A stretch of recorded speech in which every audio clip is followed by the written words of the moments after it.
Oh my God, you are so right. Thank you for bringing up Wally. Yay! Okay. Look at...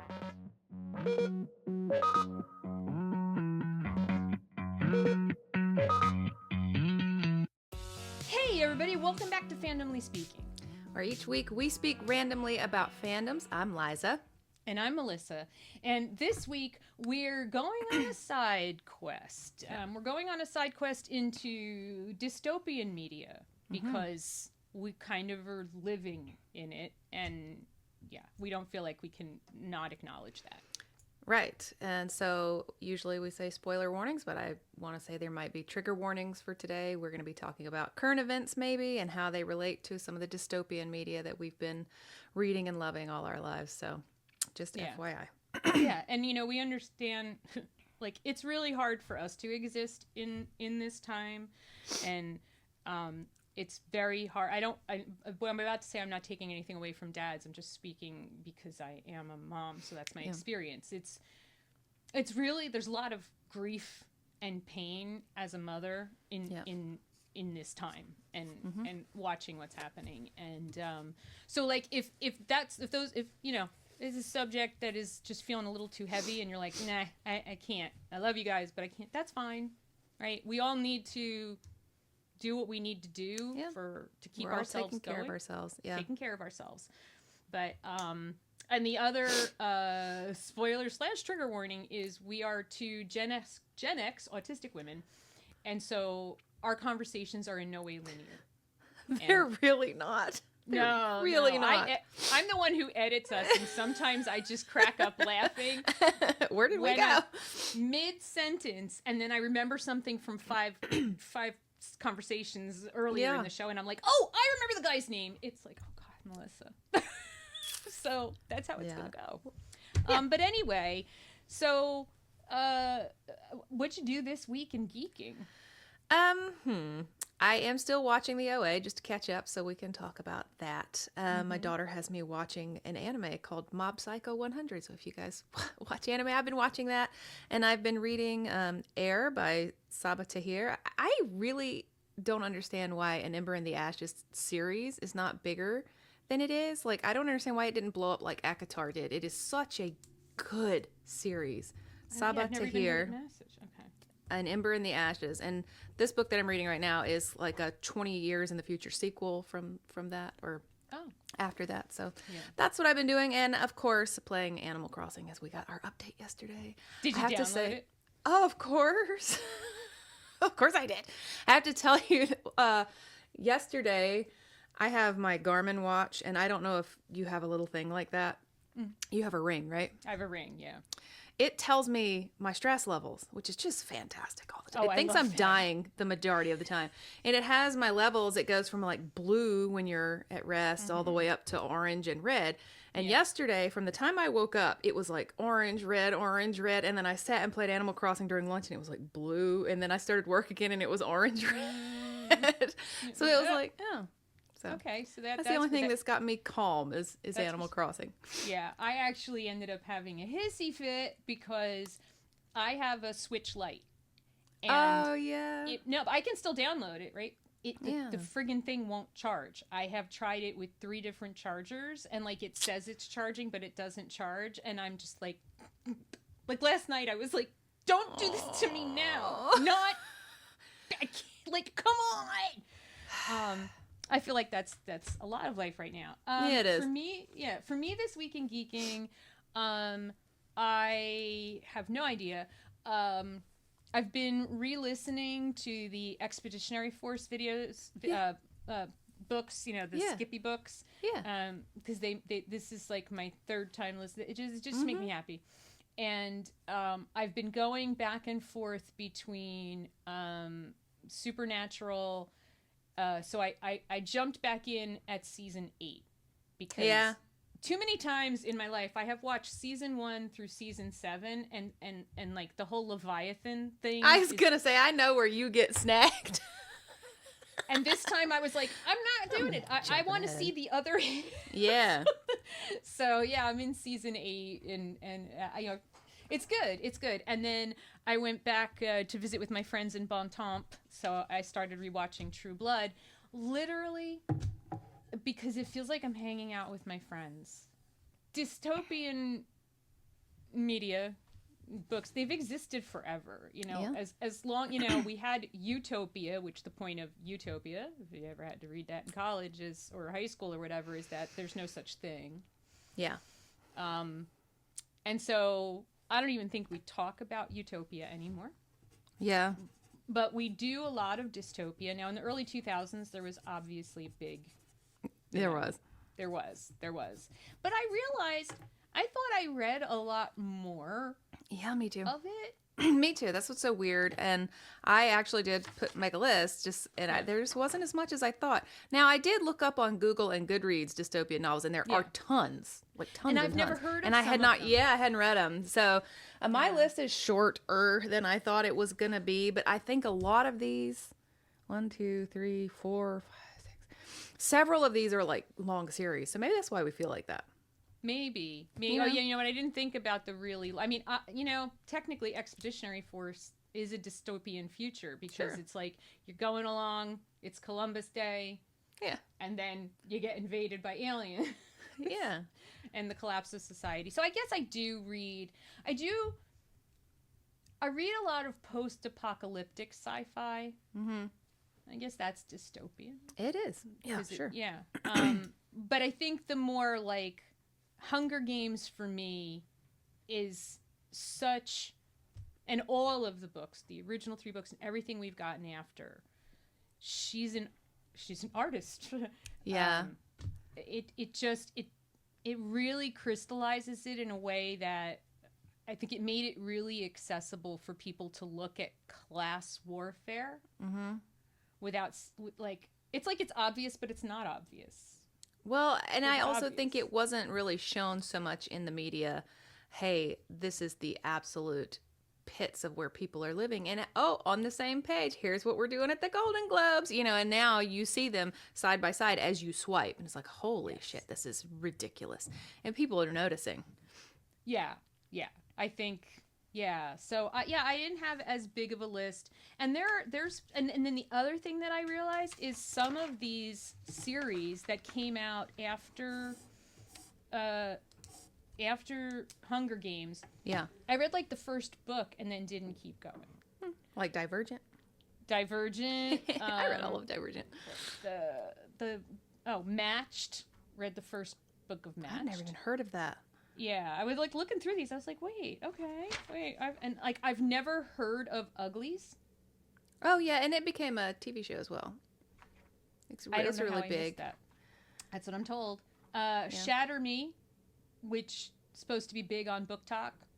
Never heard that one. Yeah, but there was a ton that I had not heard of. So I have Hunger Games is, like you said, that's the big one for me. I think maybe we think Hunger Games is big because it is very obvious that it is the United States. It's not like this is a far-flung future or it's outer space or it's just fantasy. This is clearly meant to be the United States and what could possibly have happened to put us on this path that we got here. So I think that's why it's very dystopian for us personally. Yeah. I remember back in school and ages ago reading Fahrenheit 451 and Animal Farm 1984, all of those. Those are the big ones. But last year, you and I talked about it. For the first time in my whole life, I read A Handmaid's Tale and Parable of the Sower. And I don't know, in 2025, and now if you're reading it this year in 2026, I don't know how you read those and go, it's just a book. I don't know how you read those and don't make parallels to what you see. And if you don't, I think that you completely have blinders on, and it must be on purpose. Yeah. Or it's a huge protection mechanism. Handmaid's Tale got a resurgence, because the TV show was made, and it's taken the story beyond, where the book goes, and it's interesting just even in that time that from when the show came out, how people were not seeing it as being anything remotely real. Right. And now we have women showing up at protests in the Handmaid's garb. Yeah. Because like with this, But like, pretty much everything that, well, that's hyperbole, but pretty much a lot of things that were proposed to go into law or executive orders or put into bills last year were things from that book. Yeah. There's been a lot of talk about repealing certain amendments and different things that were in that book and things that people say, and it sounds like, oh, those people are crazy, but they say them for a reason. You know, they say those things because they believe that that's the way the world should be, and it should make anybody at least cautious, if not afraid. But when I read Parable of the Sower, I mean, that book just kicked me in the head last year, especially since it's set in 2025. And I was like, you've got to be kidding me. Yeah. And she's got that and Parable of the Talents, which is, it's similar. after it. Yeah, after it. And with what we have going on in Minneapolis, if you don't read that book and see parallels of what's going on right now, I just don't know. I don't understand how so many people can comprehend things so differently. Yeah. I think I think like the scales are falling off of our eyes a lot, especially since the beginning of this year, which it's hard to believe we're filming this. It's only January 16th when we're filming this. And it has center of the month, been the longest year of my life. It's and been it's a lot. the 16th. But I think why a lot of this dystopian media that we'll talk about, and I think, you know, we so bought into the myth of America being the greatest country in the world, because I'm gonna use a word people are sensitive about. We were indoctrinated as children. It was propaganda. You can say that. We were taught that. We were taught to never question that America is the greatest country in the world. Right. And I just assumed that everybody in every other country thought their country was great, but everybody knew America was the place that people wanted to go. Yeah, right? We were certainly in America, told that. All the American movies, right? Everybody always wants to watch the American movies and American TV. And so we believed we were something that we never were. Mm-hmm. You know, we've always been, and look, every country it is imperfect, right? Yep. There's no, I haven't found a perfect one yet. No. You know, but we were raised to think that this one was. And so when we see things like the Hunger Games, or you read Parable of the Sower, or Handmaid's Tale, or 1984, any of those things, we thought, but that can't happen here because we are the land of the free and the home of the brave. Like, we really believed that shit. Mm-hmm. Like, really. And I think the biggest part of my grief, and my husband admitted this to me yesterday, is that, you know, all of my illusions are shattered. This is not my America. This is not the country I thought I lived in. I thought we were better than this. Right. I thought we were better human beings. And I thought that our systems, right? I thought our systems were built to prevent this. That's what I was taught repeatedly. We have checks and balances. Right. But we don't. And that's the worst part, is that all of a sudden, 2025, 2026, all of a sudden, I don't recognize my neighbors.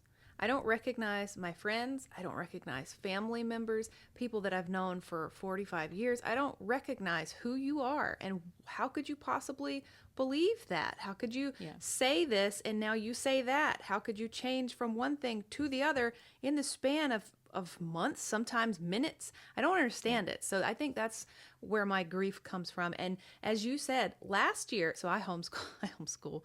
God, I know people have so many feelings about that. But I think it's a good idea. Last year, my daughter was doing high school civics. And so I was teaching her high school civics. And in her book, we have a 2024 published high school civics book. And it again is talking about all of the things that are. Here is what is in the United States. And the whole time I'm having to go, well, yes, but. yes, it is, but that's not happening right now. That's not how it's happening. Okay, but that's changed. Okay. It was awful. It was terrible trying to teach her civics through what was going on.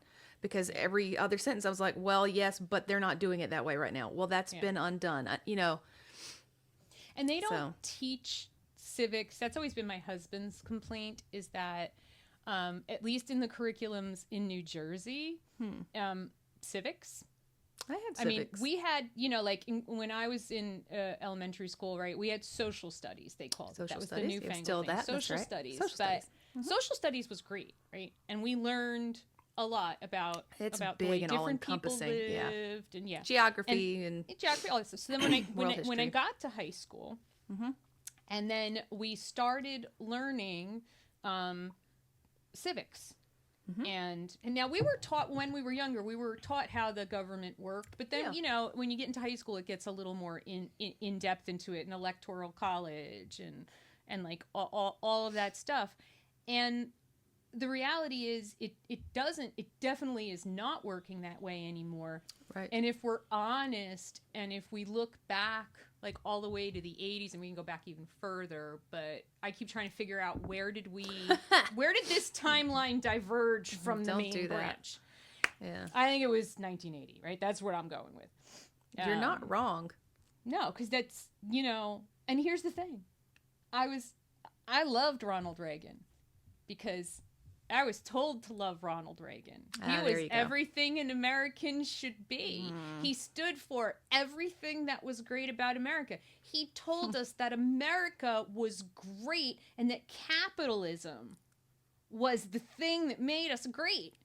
And that if we just keep building up more money in this country, what will it do, ladies and gentlemen? Trickle down.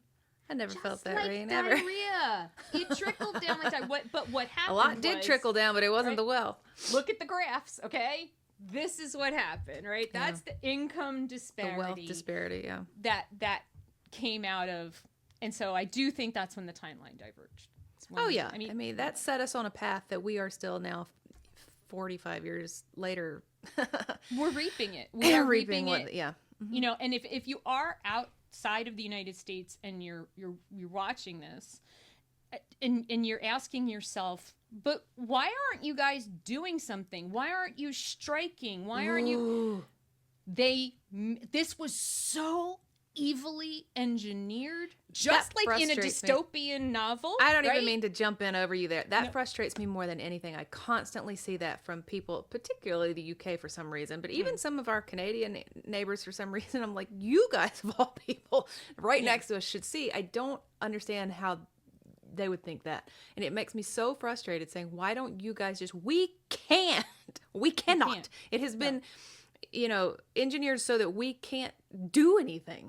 No, we're powerless. We don't own our houses. Like if you live in a house, I live in a house. I'm a homeowner. I don't own this house yet. I won't own this house for like another 9 years. When we buy a house in the United States, we commit to a mortgage that is such an enormous chunk of your income. Mm-hmm. It's ridiculous. Mm-hmm. We never have money in the bank in America. And our jobs are tied to our health. Most people, they say, well, everybody strike. They can't. They cannot strike. It was engineered so that people can't strike, because if they do, they lose their health insurance. And our health insurance, people need it for their whole entire family. They lose everything for their health for the whole family. They have to work. Yeah. Everybody has to work. Right. And there are no safety nets for us. Mm-mm. And if you don't pay your mortgage, it's very frustrating. You destroy your credit. Like which most people don't have credit like we have credit. That credit is also another credit whole thing. Is everything. Oh my God. You can't do anything without a good credit score. And most places don't have that. You can't even rent an apartment. Mm-hmm. When you go to rent an apartment, I'm not buying it, I'm not taking out a mortgage, I just want to rent an apartment, they run your credit. So if you don't have a good credit score, you can't even get a place to live. And what's backwards here, in case you guys don't know, a lot of times paying off things ruins your credit. It makes it go down because now you don't have credit. Right. Debt is what gives you a good credit score. Yeah. As long as you're paying the debt. But they keep us in these chains. These are chains, guys. Yes. So that's why Americans aren't doing anything. And now we have I don't know what to say, like unlicensed. That's not right. We have untrained people shooting us in the streets. So Yes. you want us to go protest? Okay, but I might not come back home to my child if I do Yeah. that. It's not peaceful. They're not following law. They're not following order. It's not. Yeah. It's chaotic here, and nobody really knows what to do. Yeah. And those checks and balances that Melissa was talking about, they're not working. So those things that we always thought, this is how the law works, nobody's following the law. So No. And I just want to jump in on what Liza said so that it doesn't get misinterpreted. So if moms who are out there protesting, we are not judging you Oh, no.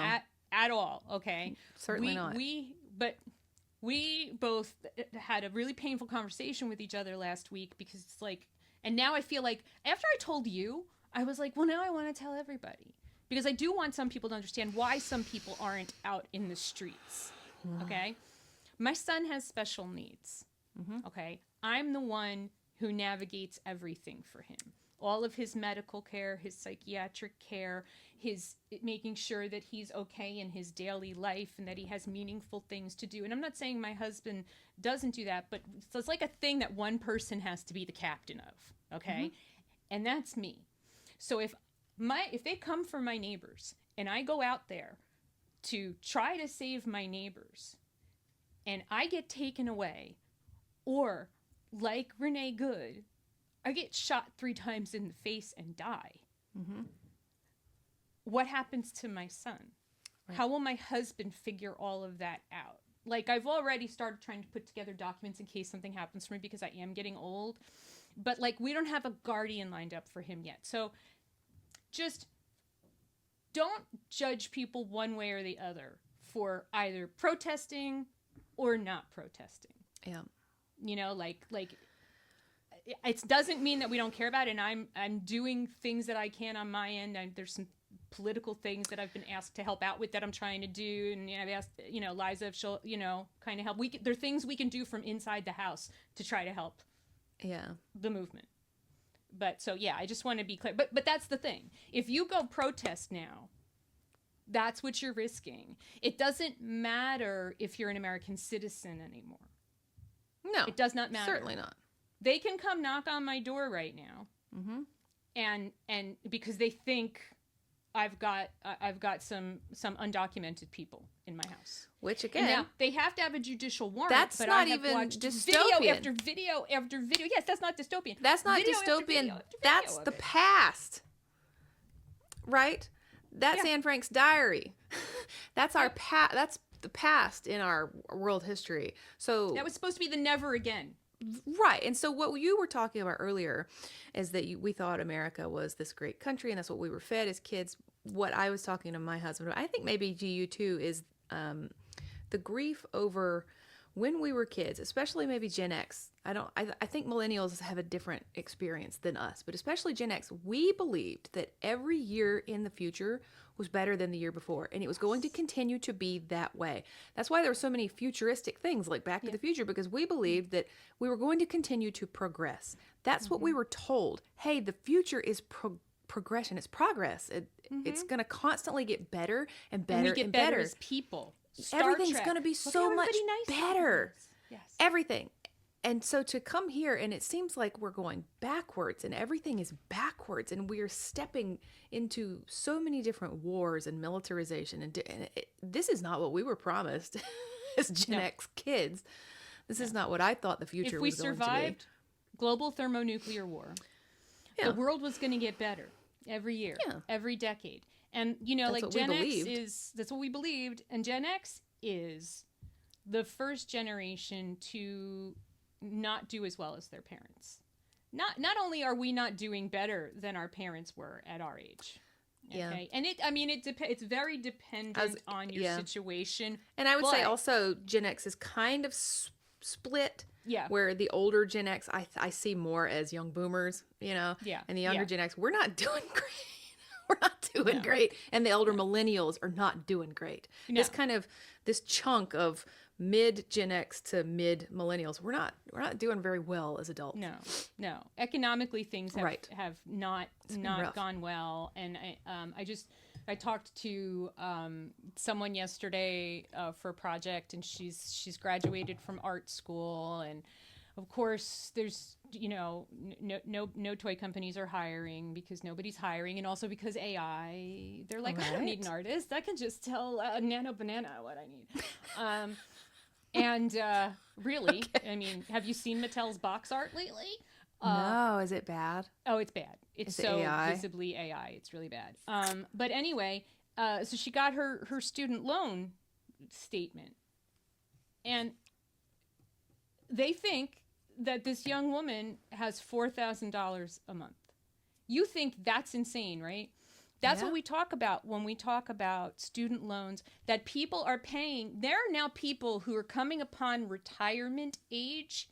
Yeah. And they have student loans they haven't paid off. What that means, people out of the United States, is to go to a university, they had to take out loans that came with shockingly high interest rates, so that, let's just say you took out $100,000 to pay for college. Yeah, I was going to say, and the loans themselves are shockingly high. It's crazy.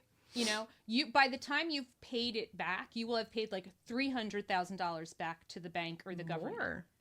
Oh, or more. Yeah, I mean, I'm being kind and I can't do math. But when I find out how exponential, it's like, but no, a student loan, you should just have to pay back what you borrowed. Which it was a student fucking loan. Also started with Ronald Reagan. Yes. He took away. Here's the thing. Bill and I just had a great conversation about this. When I went to college, my mom didn't have money to send me to college. No problem. You could work, which I did, and then you could apply for something called a Pell Grant, which was a federal grant. Yeah, now, first of all, let me tell you, college was nowhere near as expensive as it's become. It's been an exponential increase in how much education costs. But then they also taught us, nice dystopian moment here, that everybody needed to go to college. Yes. Oh my God. Yes. Needed to go to college. Do you know the school I went to is called a college preparatory school? Yes, that's what it's called. I went to a college preparatory school. Mm-hmm. The whole point of it was you go to college, not anything else, not even military. You're going to college, and here's what you got to do. It doesn't even matter what for. You just need to go.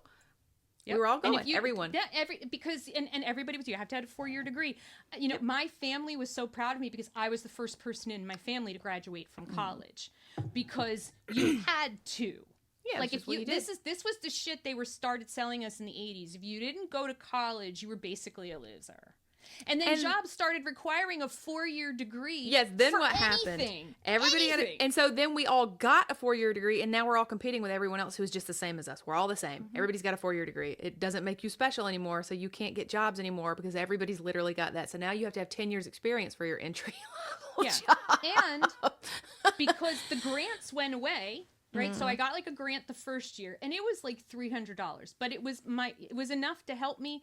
I paid my tuition and it helped me with student fees, you know, and then every year Reagan just kept chopping it. And also you had to work in order to get the grant. Right. So it's like, well, okay. So I went to school full time and I worked full time to get $300. Okay. Yeah.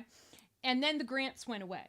And when you read these books, when you read The Hunger Games, when you read these different stories where, like The Handmaid's Tale, where you have these systems. Handmaid's Tale is a great example of that. Telling people they started how cutting the systems. And The Handmaid's Tale was written in the 80s, right? When you're talking about. And so she could kind of see what was being set up. And the first thing they did in that book, I don't know if anybody has read it, is they cut the credit for women. They cut women's credit. You know, she just got credit in 1972. You know that Cosmopolitan episode? Okay, that was the year that women were allowed to get a credit card or a loan without their husband or father's signature. Yeah. I was only 1972. Yeah. And that was the first thing they did in that book, was cut women's credit off. So she couldn't pay for anything and had to count on her husband. Yeah. And that's, you know, where they're trying to get us. So that's why, you know, these systems. And like you look at Hunger Games and you're like, well, why didn't it blow up until then? It's because the slow erosion, it's like, you know, when you put the frog in a pot of cool water and turn on the fire. Right. the frog doesn't jump out because it's like, it's a little warm. But according to we're reading this book from a teenager's POV, The Hunger Games, and so you're reading it from a girl who's always lived there. That's her life. She's always lived it. So it's kind of hard. You have to read around the edges, or you have to read the whole series and get into the lore to read around the edges and to see what happened in that story. That happened because of a civil war, right? Because the capital got so big and so much money amassed in that place that they started a war with their own citizens. They called it the rebellion. You know, it's not super far-fetched. That's when everybody in different countries says, why don't you guys do something? That's what you're talking about. Yeah. That's what you mean. Why don't you start a rebellion? If you don't go work in the fields, right? If Rue and her family weren't hopping through the trees, right? They didn't eat. Yeah. So you didn't live. That's kind of where we are. If we don't work, we don't eat. And so that's why I find it very amusing that anyone wants to say that we have all of these people who are just getting, free food assistance. and like, no, because $7 a day. Although, for $3 you can have a meal of a piece of chicken, a piece of broccoli, a corn tortilla, and one other thing. That is literally the secretary. What is she? The Secretary of Agriculture? I haven't heard this one. You didn't hear this yesterday? Oh my God, you see all the memes with people with a plate with a piece of chicken, I a piece haven't of seen that one. A corn tortilla, and then people are like, Starlight Mint. I'm like, oh, you could have a My Little Pony. I mean, she doesn't even know what the other thing is. She's like, it's one other thing, and it's only $3. So Americans could eat way more affordably than they think they can. Bitch, a piece of chicken, a piece of broccoli, a corn tortilla, and one other thing is not a meal, but it will keep me weak. Yeah, for sure. It will keep me too weak to fight, which is also what happens in dystopian fiction. People are hungry. They're hungry. They're hungry. They're cold. They don't have proper education or shelter, and that's why they can't fight back. Right. I was looking at my list, and so many of them, it looks like 1, 2, 3, 4, 5, 6 of the ones out of just like maybe 12 are all about children. And I just always wonder why that is. Like, why are these books about kids? It's more horrifying. Well, I mean, it makes you care more. Would you care about it if it was 36-year-old people? I don't know. I mean, if Katniss were a 36-year-old woman, would you have given a shit as much? I mean, I hope I would. Well, it was horrific because they were making these children do, putting them in these situations. Yeah. There's always the kids that they use as leverage to do stuff. It's always the kids that we're talking about. Yeah. There's a different it's a Canadian show, it's a television show, was a different look at a future dystopia that on the surface, when you first see, it's called Continuum, and it's about time travel. Mm-hmm. And when you first see her life, she's a peace officer, not a police officer, she's a peace officer. And you think, oh, okay, this doesn't look too bad. And then you start hearing them talking about the corporate Congress. In that future of the United States, although it's filmed in Vancouver, in that future, the United States goes broke and the corporations come in to save the country. And then the corporations now run the country. Right. So on the surface, it looks good. People have shelter. There's mass transportation. It doesn't look like people are hungry, but they have no freedom. They have no rights. Right. Because what is the corporate Congress going to care about? Yeah. Money. That's it, right? So it's a whole different system of government, and there's a rebellion against that. And I found that it was just such a different look, like that saying like, look, dystopia doesn't have to look like people in District 12. Dystopia can look, and this is what now, I mean, that show is maybe like 8 years old now or whatever. And it's like, when I thought about this in the shower the other day, I went, oh, and I was like, dystopia can look like the United States of America in 1985. Yeah, sure. We didn't know. Yeah. We didn't see it happening. Well, also District 12 wasn't what all the districts look like, remember? No. District 1 and District 2 were doing quite well for themselves. Yes. They were doing great. Mm-hmm. Yeah. You know, so yeah, they weren't feeling that same pressure. Right. And The Matrix. The Matrix is another vision of dystopia where you're not even living in the real world. Humans are just being used as batteries. But okay, that's the story, but what is that actually a metaphor for? Yeah. Yeah. People are disposable and we're just here to power the machine. That's I think all been what has hurt me the most in the past 3 years is finding out how many people believe that human beings are just NPCs, that we're not real, that we don't mean anything, that life is so cheap and that it didn't matter. That has been the worst realization, is in not just higher ups, big wigs, twirling mustaches, like my neighbors, my friends, my family. Like, what do you mean? Like, what are you talking about? That's a real person. Those are real people. You know, these are all real people that you're seeing, just like you, just like me, just like your kids, just like, you know, the people who mean something to you. But nobody believes that anybody who's not themselves is a real person. Yeah. And I think been hard that also shows for both of us our tremendous privilege. Yeah. As white women. Yeah. That, you know, our black and brown brothers and sisters have been screaming it from the rooftop for decades. Right. And we sitting in our literal ivory tower of whiteness but yeah, it's not going to happen to me. Yeah. I mean, I'm not saying that I ever actually thought that brutally, but we also I don't know that we didn't believe them, we just didn't see it. No, somehow. I think what you're describing also is what was shattered for us during 9/11, because what you described about how we were brought up is that this is America, you know, this is the land of the free. We're the best country ever. And then 9/11 happened where we're like, that wasn't supposed to happen to us. That wasn't supposed to happen here. No. That happens over there. That happens somewhere else. We don't have that here. I'm not supposed to be afraid to go to a football game. And so then I think when you have like Childish Gambino making This Is America 20 years later, and you go, oh, that is what America has been for many, many people for a really long time.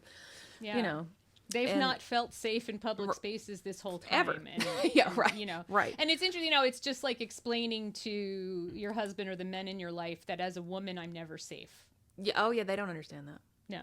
My husband is lovely. No. I walk out into the world, I'm not safe. Yes. Yeah, my husband's lovely. He's wonderful. He truly is.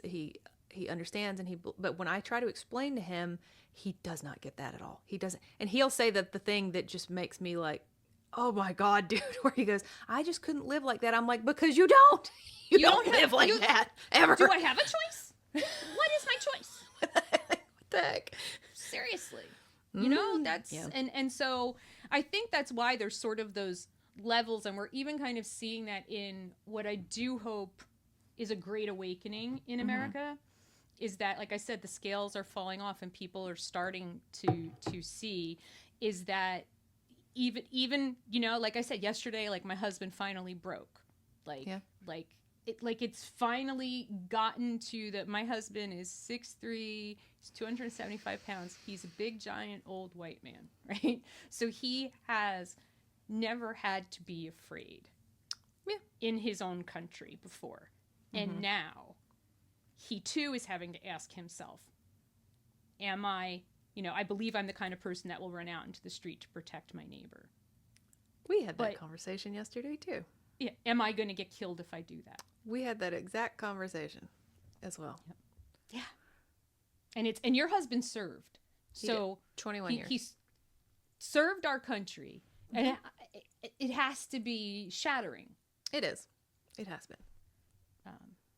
And to know, and then, like you said, like we should have seen this sooner, because when 9/11 happened, and then we you know, killed like 1 million people in Iraq because they had weapons of mass destruction. But oops, that was a lie.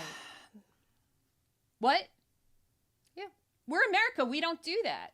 Oh, honey, didn't you see Vietnam? Okay. Girlfriend, do you want a list of all of the places that again, we did it? Should explain to people if it doesn't. If you're eyes are still closed, how much better we got at propaganda by 2001.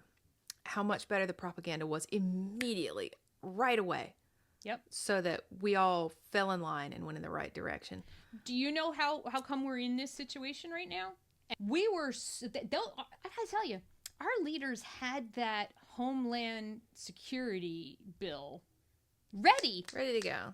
I mean, like, in weeks, we created the Department of Homeland Security. And of course, every congressperson and every senator had to vote for this, because if you didn't, you were un-American. Because we're all out here like, yes, you need to protect us. And we are willing to let you listen to our phone calls, to spy on us in public places, to put cameras everywhere in America. You cannot go outside without a camera. You think the Ring doorbell is for your protection? Do you really think that bullshit? You should have known the minute Amazon bought Ring what that shit was about. It's so that all your neighbors are all filming everything so that the government can spy on you. I know I need a tinfoil hat right now. I get you don't, that. though. And people right now get cease and desist orders from the government for stuff they post on the internet. That's not supposed to happen in a free America. Yes. People have their phones looked through when they go through customs. That's not supposed to happen here. It's just not. But we gave up our rights. We did. Because we needed to be protected. Yeah. And again, that's right. Again, we go back to all the books and the movies. The people didn't give up their rights because they were stripped from them. It's so much easier if they make you think that it's your idea and it's a good idea and it will keep you safe. Mm-hmm. It's a much better idea if you do it that way. Well, what I wonder is, as much as this media that we're talking about is entertainment, it has thoroughly entertained us for decades. Yeah. We are so entertained by this dystopian story, and I wonder how much damage it's done to us, because I hear constantly, help, who's coming to help us, because we believe that there is a hero that is the hero of the story that's going to come save us all. Katniss is going to run in with her bow. I was just going to ask, is there not a 19-year-old girl out there coming to save us? Right. I mean, and we just wait, because all these stories have told us there's somebody, and that's why I think stories like Parable of the Sower and Handmaid's Tale are so important. There is no protagonist in those stories. There is nothing. They don't get saved at all. It gets worse and worse and worse by the end of it, and they're not saved by the end of it, so nothing happens. And those stories are important. Yeah. So a lot of things have made us maybe complacent that, hey, somebody else is going to come save us. I don't know.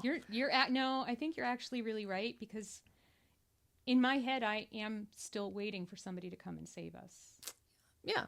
Well, I see it a lot in comment sections in social media where we'll have somebody from another country like, what are you guys doing? And people be like, help. I'm like, what are you talking about? Nobody can come help us. Nobody's going to come save us. No. So, I mean, the only hope we have is an alien invasion at this point. Yeah. And that's when you're hoping the aliens will come and invade, you're like, but at least if they enslave us, it's not us doing it to ourselves. Yeah. I don't know. But there's a lot of different kind of dystopian media. So like Hunger Games and 1984, Handmaid's Tale. Those things are all kind of political dystopia, I think. I guess. And then there's a lot that are, what would you call, environmental dystopia? Oh, yeah. Like, oh, my God. Hey, we're here because we fucked up. 2012, the movie is, I love disaster movies. Yeah, I know. But that's a dystopian movie. That's people going about their everyday shitty lives. They're in the supermarket and the big earthquake comes and rips the supermarket apart. And it's environmental. Yeah. We have fucked up the planet so badly that now this thing is happening. And there's a lot of those movies. Fourth Wave is a series about that. The Day After is another, where we just have this quick freeze that happens, and it's New York City, and New York City is completely under ice. And I think for a long time, I think I felt more like the environmental dystopian movies and books and stuff were more likely what was going to happen. Sure. especially at some point. Like if it keeps going, at some point, that's got to be the case. Yeah. I mean, I already, every summer in New Jersey is worse than the last, and it's just in my lifetime. So, it feels very real. But yeah, you're right about that. And then the other kind has, been the specter of nuclear war. That's true. Yeah, that certainly. So there are we get a lot of zombie dystopia. We do.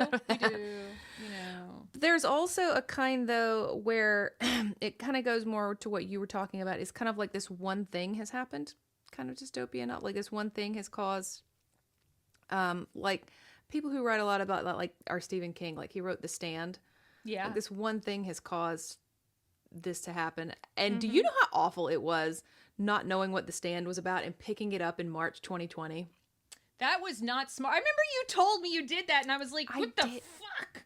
I love Stephen King, and I had read most of his books up to that point, and I'm like, oh, I haven't read this book. How have I not read a Stephen King book? And it was March of 2020, and I didn't know what it was about. And I'm like, you have got to be kidding me. One of my favorite TV shows, right? 12 Monkeys is a virus outbreak in 2015 that kills 90% of the world. Yeah. And those almost feel like they're like a little bit easier to handle. But the thing that I have always loved about dystopian media and all of these different types of future disaster stuff is, now, first of all, is that we usually get saved. So I do like that part. Sure. But I also think that it has always been an important lens to explore what happens to society when the thing happens. And what I'm seeing right now in America that gives me hope is that I still believe, oh God, I think I'm about to quote Anne Frank, that despite everything, I still believe that people are inherently good. I don't believe that anymore. Isn't that a dichotomy for both of us? That's tough. I know that. Like, I've talked to you for, how long have we known each other? 6, 7 years, 8 years? Something. And I know that about you. No matter what, I can call Melissa and she's going to believe the best in a situation. And I just don't, I just never have. And that's how I've always been. This is not a new thing for me. I always said I'm a realist, and I don't know if that's true because I don't feel like it's pessimistic. It's just, I just don't believe the best in people ever. For example, this is so stupid, but like people say, oh, look at that cute little old man or that cute little, and I'm like, you don't know that he wasn't a horrible racist. And like, that's what I think. You don't know that he didn't rape his children. You don't know what he did. You don't know who he was. Yeah. To me, that's reality. You don't know these people. And people, everybody likes to say, well, these are monsters or these are animals. And I'm going, no, these are people. People do this. People do these awful things. And I've just seen the worst in humanity over the past 5 years. Oh, we have 10 seen years. Us at our, I've seen that people are worse than I believed they could be. Right. And call themselves an American. Going back to land of the free, home of the brave, right? You know, I'm a little over 10 years older than you. So I really got the big, flag waving package. Yeah, you were at the bicentennial and everything. Yep. Yes. Oh my God. Yes. Everything was great. And we were the superpower. And once that wall fell over there, right? We thought we were just untouchable. Yeah. And I grew up with that. My young adulthood was like strutting, despite the fact, now this is the cognitive dissonance. All evidence to the fact of reality, I was living it. Yeah. I was living the nightmare, but still believing in the dream. And now, look, I believe that most people are good. There are absolute monsters, and they will show up in places and people that you never expected, and it will break your heart. But when I look at all of the people, like the night of the day that Renee Good was killed, that night, multiple cities, tens of thousands of people came out to say, we care and this isn't right. And we believe that we still in this country can change things if we fight. Mm-hmm. And so that's where my hope lies. And I think that my belief is that most people are incredibly self-focused. If it's not happening to me, I don't see it. If it's not happening to my family, I don't care. And I think that's where what I struggle with is that most people are so self-focused. And that goes back to what you were talking about, that as white people, we haven't seen a lot of what's happening because it wasn't happening to us. It's not happening to me. It's not going to happen to me. And that's where a lot of this has come from. And so I just think most people are self-focused, and until something happens to them specifically, they'll never get it. And by that time, it's so too late. It doesn't matter. Yeah. Well, I think we might be in the too late. Mm-hmm. Sure. But I also don't believe that it's ever really too late. Yeah. Because if I look at history, and I do love history, and I love ancient history, and, I've studied a lot of, because when I grew up, I had an uncle who was a World War II prisoner of war. We talked a lot about World War II and stuff, and then, Korea and Vietnam was particularly, when I had my eyes opened about Vietnam in college, I was like, no, we're America, we didn't do that. And yes, then, my professor was basically like, here's my book that I wrote. Yeah. All the documents are in here. I'm not lying to you. And I was like, fuck, we did this. But things also do get better. Mm-hmm. But they don't get better unless we fight for it.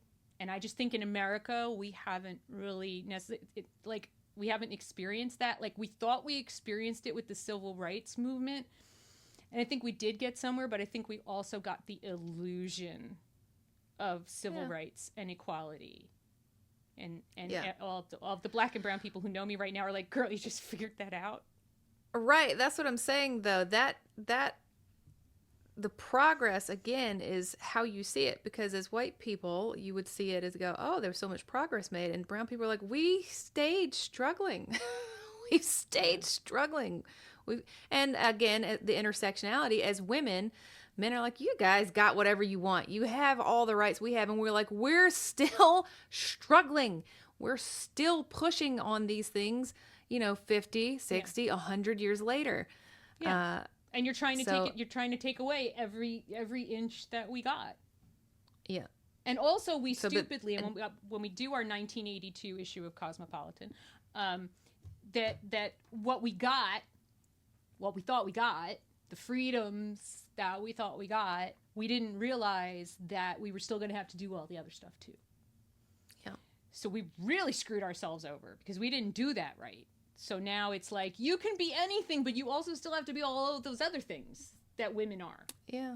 Mm-hmm, while you can be everything. Sure. So we set ourselves up to fail. So we're still struggling. Of course we are. Of course.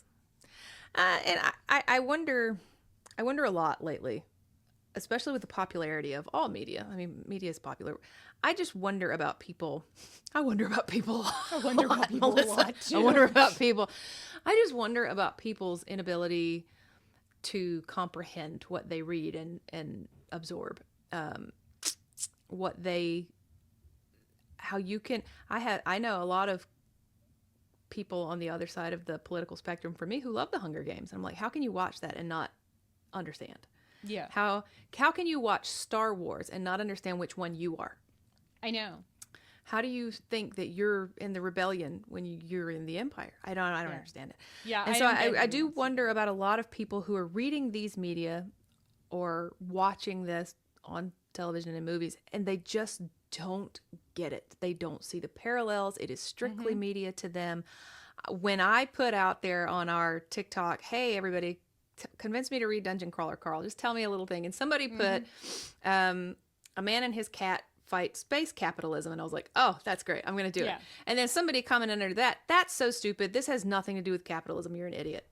And I'm like, how can you have read Dungeon Crawler Carl and go, this has nothing to do with capitalism? It is literally a very write bold political statement on capital. I mean, it's capitalism. very, I don't know, I overt. thought it was clear. Yeah. Yeah. I mean, that's. And so I just think so many people don't understand what they're reading, watching, well, you know, consuming. I think we've also been, again, that frog in the cold water that boils. We under the guise of so we have the Department of Education, and under the guise of making America smarter. Well, not anymore. I don't know what the fuck they're doing. It's the WWE now. Right. But education changed so much. And one of the things that, and in the workplace, working with people like older millennials, they've got some critical thinking skills that were honed in school. I can see that. But then as they got younger, and now we're into Gen Z because of the way of these core curriculum education programs and all this stuff. They've not been taught critical thinking. So they haven't been taught, okay, we're going to read this book. Okay, we're going to read Animal Farm. And then, okay, all right. And this week in class, we're going to talk about Animal Farm. And they taught you how to understand metaphor. Yeah. Like they helped you. They were supposed to teach you to see literature and understand. But that's that why it doesn't, schooling it's not is a so monolith. hard. Yeah. But schooling is so that's hard not as a what they do whole. anymore. Well, schooling's hard as a whole. Like I certainly had civics and we had all this stuff, but I would say I was not taught critical thinking in school. Not like K through 12. I definitely was not, because by the time I got to be in college, I nearly failed my first, or I was scared I was going to fail my first history, like history 101 type class, because I had to go to lecture, and then part of my grade was to go to discussion.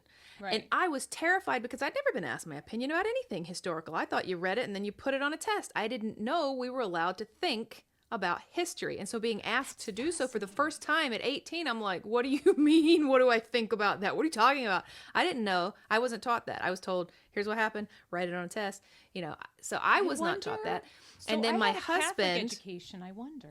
my husband went to a totally different school, totally different district than me.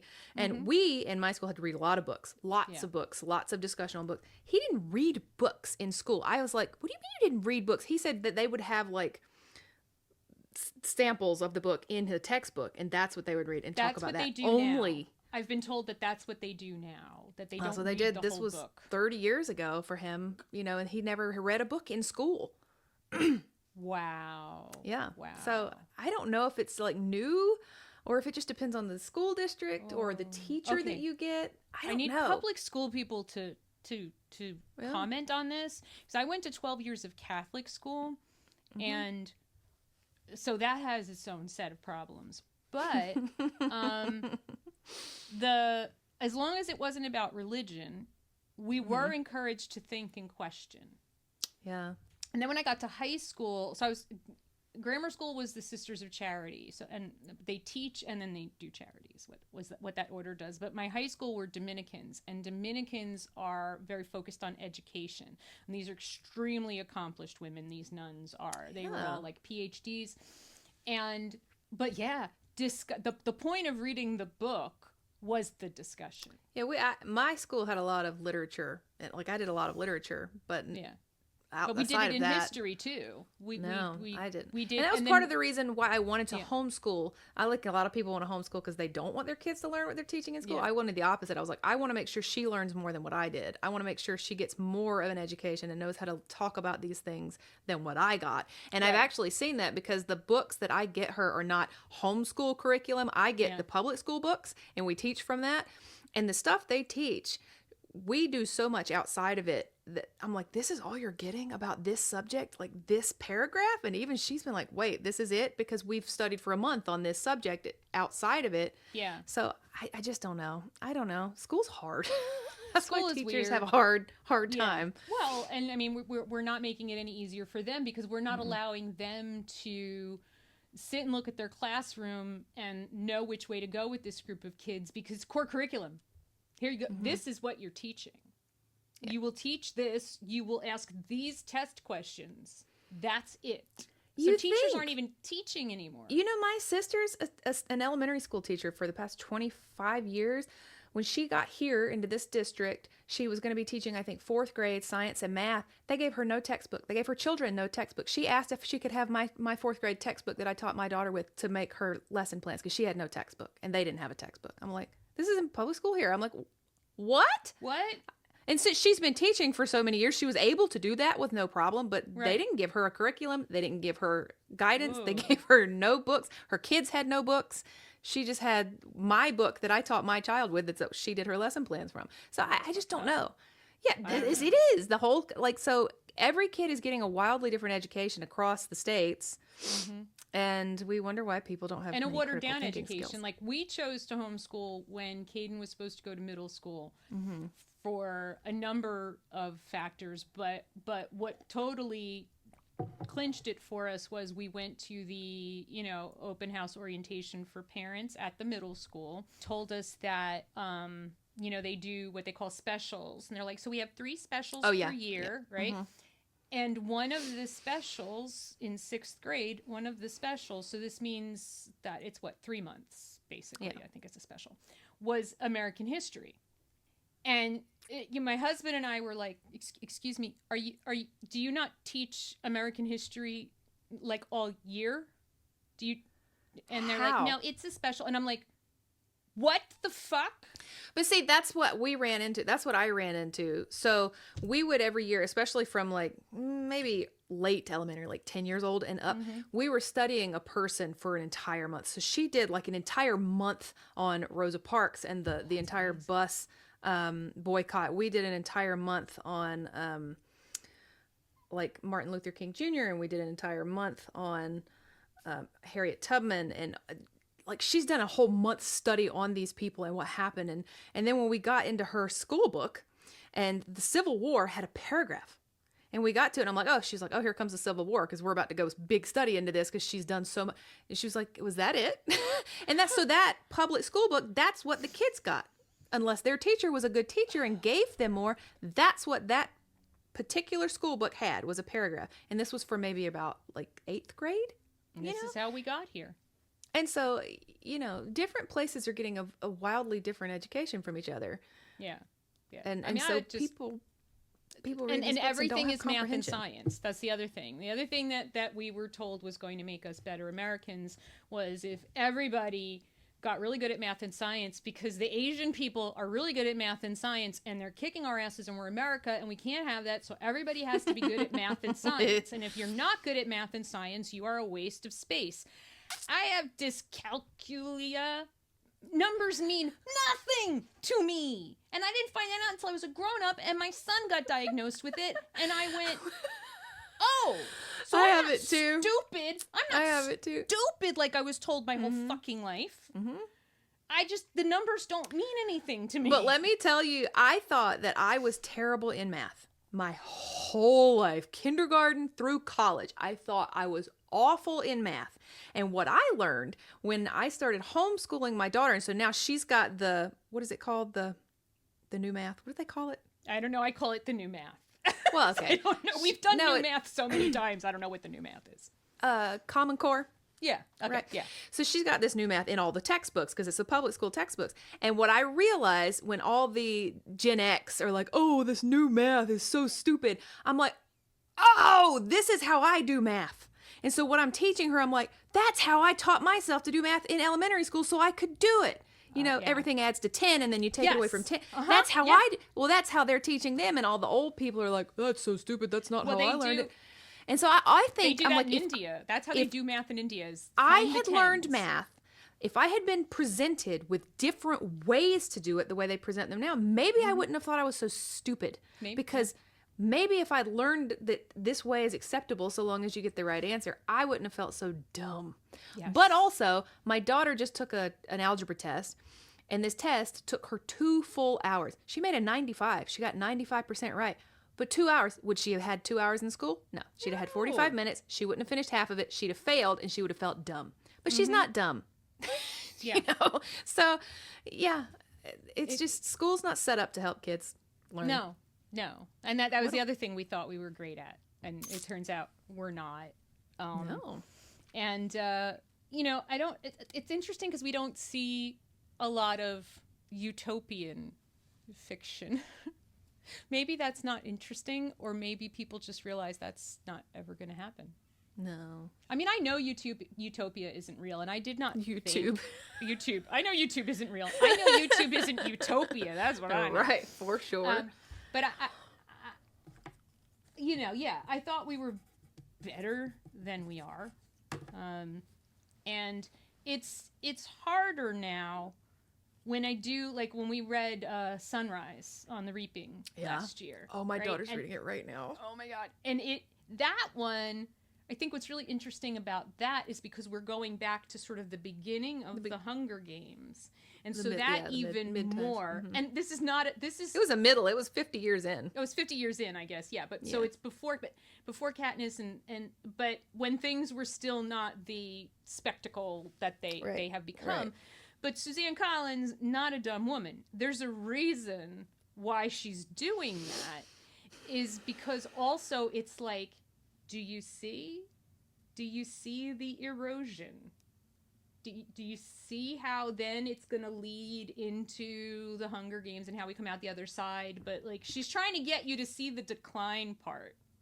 Right. And I mean, we are going to have supposedly this summer on the White House lawn, or somewhere in DC, or we're having a cage match on the White House lawn in June. But then I think in July we're having the Patriot Games, which is the most dystopian fucking thing I've ever heard of, where a young man and a young woman from every one of the states is going to go to the Capitol, literally go to the fucking Capitol and compete athletically.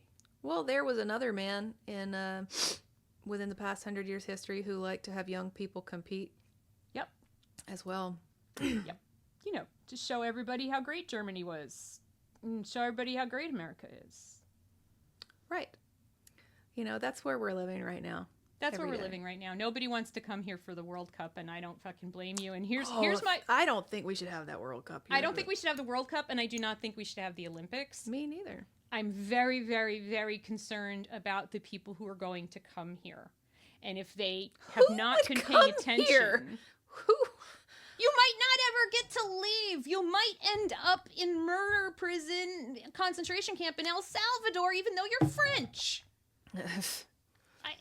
Or at least visit our lovely Everglades swamp. I just thought of something, and it just popped in my head from random. It has nothing to do with what we're talking about at all. That's okay. I love that. Yeah. Side quest on a side quest. Is Wally dystopian? Yes! Oh my God. And how often? Oh my God. Wally was one of Caden's favorite movies. Oh my God. You are so right. Thank you for bringing up Wally. Yay! Okay. Look at America. Look at America. What are we known for now? Obesity. Right? Obesity and this. So just put me in my also they in that recliner. Time. Yeah, they were ordering DoorDash. Remember, like that, bring me my food. Well, I would like a such and such. While I said they're just moving around, and you keep them fat and distracted. Yeah, and they will, and so the whole thing was they could have gone back to Earth, but the computer was like, nope. Yeah, right. And it just made them sicker and sicker and more dependent on this, which if you took it away from me at this point, I would go through withdrawal. It was awful. Yeah, it's awful. And yeah, so Wally is 100% a dystopian story. And I think that's why it's not as popular as it should be. It should be. I wonder about that too, because I'll tell you something that I notice about myself. When I'm looking at social media, especially scroll time, right? Just scroll, the dopamine time. Yeah. When I do that, I feel fully cognizant. I feel fully engaged in what I'm doing. I think I could reply and talk. When I put it down and come out of it, I'm like, are you talking to me? Like, wait, I'm having a hard time coming out with words. What are we doing? What are we talking? Yeah. Like, I have a hard time mentally at this. That is so vulnerable to announce to the world. I have a hard time mentally coming out of it. Transitions are hard. And yeah. But the other thing so the coming out of it is weird. Mm-hmm. And I didn't used to be in the scroll as much because I didn't watch videos. I would just look at static posts. But then as things started to get really out of control, so now that's where I'm getting my news.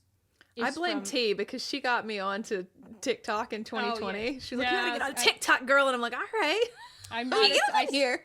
Still don't go on TikTok. So it's Instagram. Oh, well, it is good. It is, what do we have? Oh, took my watch off. What do we have? Like 6 days? 6 days before nobody's. And it's already so bad. It's already so obvious and bad on TikTok. The suppression is bad. And the full-on propaganda is bad, and what's being presented is bad. I'm wondering if I will get back on there because it's just bad right now. If you listen to regular news, you would think it's just a regular day in America.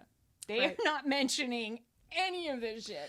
But that's why I think we feel dystopian, because so much of our news is coming from first-hand accounts, and that's never been the case in any of our entire history. We've never had first-hand account news readily available to us. So, like, if my neighbor's house is on fire and I'm outside filming it, that's me telling you. And a lot of people are like, no, you don't want to do that. You want to wait till, the news trucks come to tell you what happens.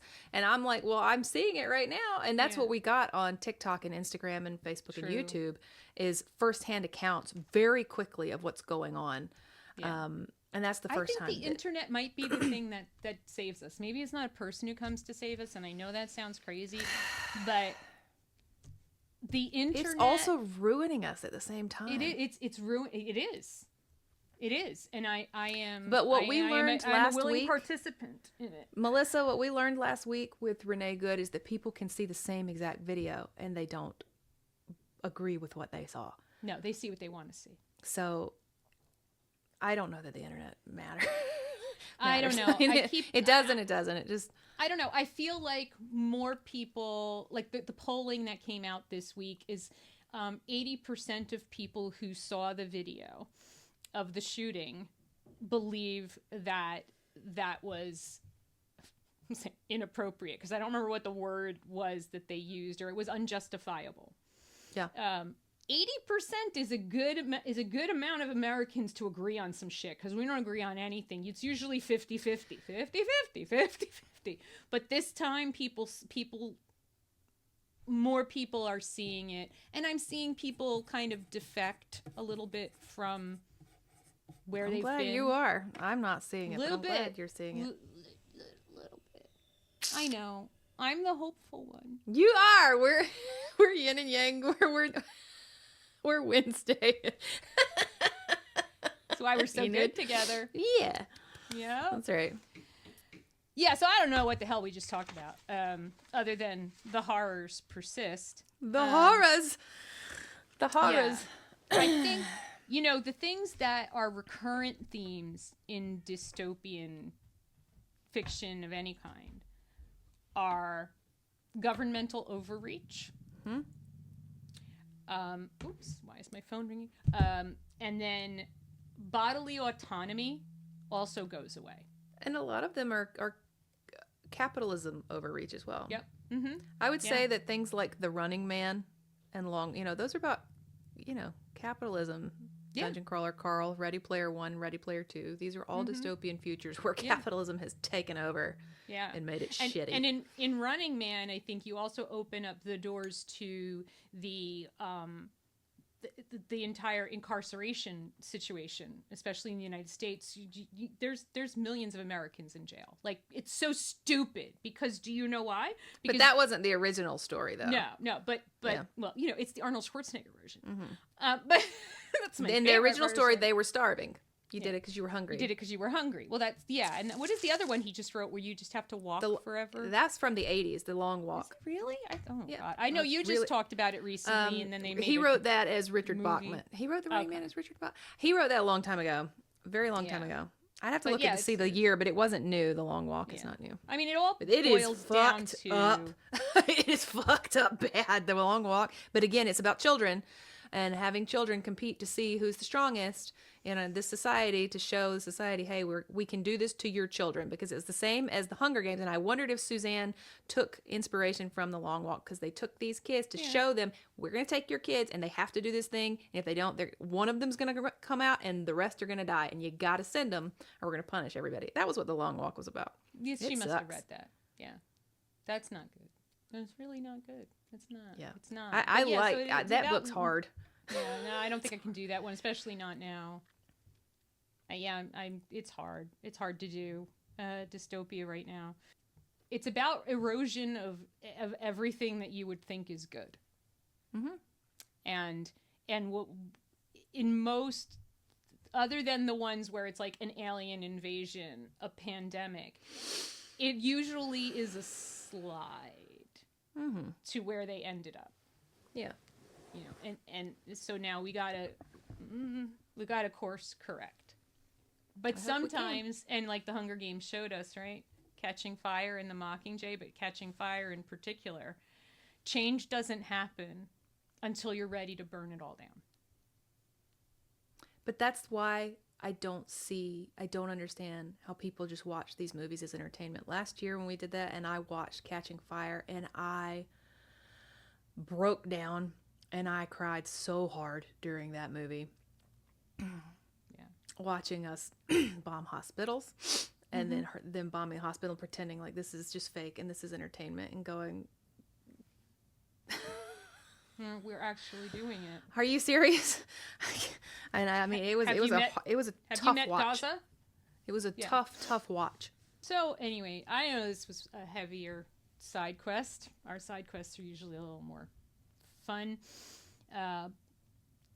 It's not that we're not going to be fun. We'll be back next week, and we'll talk about side characters. We, God willing, and the lights are still on, and we still have internet. We had this. Did you hear about the Verizon outage in New Jersey? Oh yeah, we have Verizon.